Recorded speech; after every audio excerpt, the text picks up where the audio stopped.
In an attempt to address the current housing crisis that we have here in Canada, the government has gone ahead and are now implementing a 2-year foreign buyer ban for buyers who aren't residents of Canada and restricting them from buying real estate, hoping that this will be for the benefit of the citizens here, because in some cases housing prices have surged past most average households' financial capabilities. This new rule is coming into effect January 1st, 2023, and it's supposed to extend for the duration of 2 years.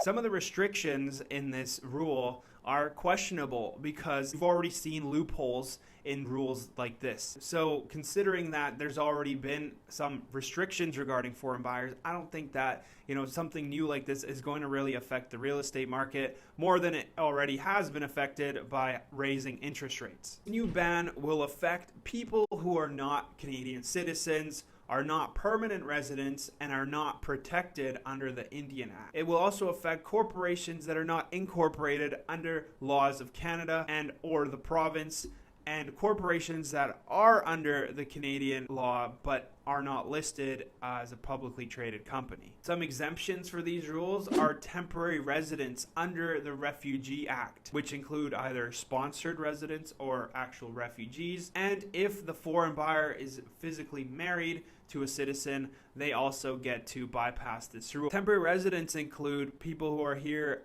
for work and also students. If you look at the population increase over the last quarter, there has been over 800,000 new people who entered Canada, and this includes temporary residents. Temporary residents made up 2/3 of the amount of people who came into Canada, and now we're saying that temporary residents are actually exempt from this rule. So if you consider that, you're looking at a very small percentage of people who are actually, foreign buyers, actually foreign, and who aren't in some way already exempt. When prices in 2015 and 2016 were surging, they implemented a new tax for foreign buyers that was targeting foreign buyers because there was about 9% of buyers who were foreign at that time, and it was really making a big impact on prices here in Canada. The numbers we're working with today are a lot different than back in 2017. Right now we're looking at a 1 to 2% of the buyer pool that's actually foreign,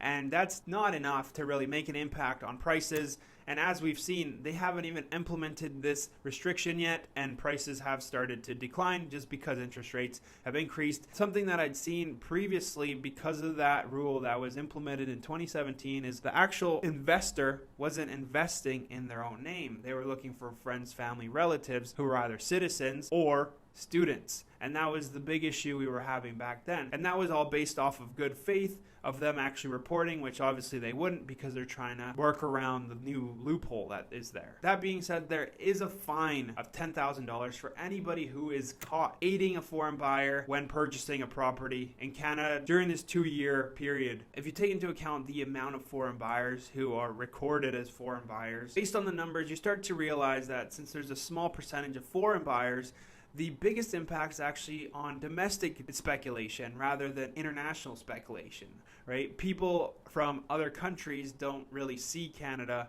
as a prime investment opportunity now that prices have surged past regular affordability levels. In fact, I think that domestic speculation is making the biggest increase in prices because it's an endless cycle. You consider people who right now are first-time buyers, the majority are taking funds from family who have a home and are pulling equity out to lend them as a deposit. So this cycle continues, right? If prices go up, they can pull out equity again and they can lend for other properties, and now they're buying up all these other properties, which brings down inventory levels, which continues the cycle. And you can see there that foreign buyers have nothing to do with that situation. At the end of the day, all of this super controversial, of course, because Canada, being a nation of multinationality, diversity, is now turning around and banning foreign buyers with the attempt, obviously, to help their own citizens, which is understandable. Rather than addressing the real problem, which is a lack of inventory and overpopulation.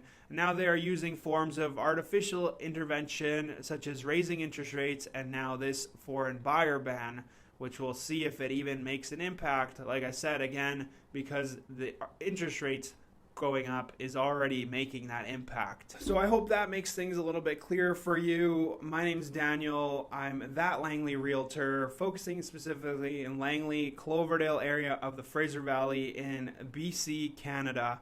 If you're looking to move to this area, make sure you reach out to me, follow me on all the channels, and shoot me a subscribe so that I can keep you in the loop, because there's going to be a lot more to unpack once this rule comes to light. Have a great one.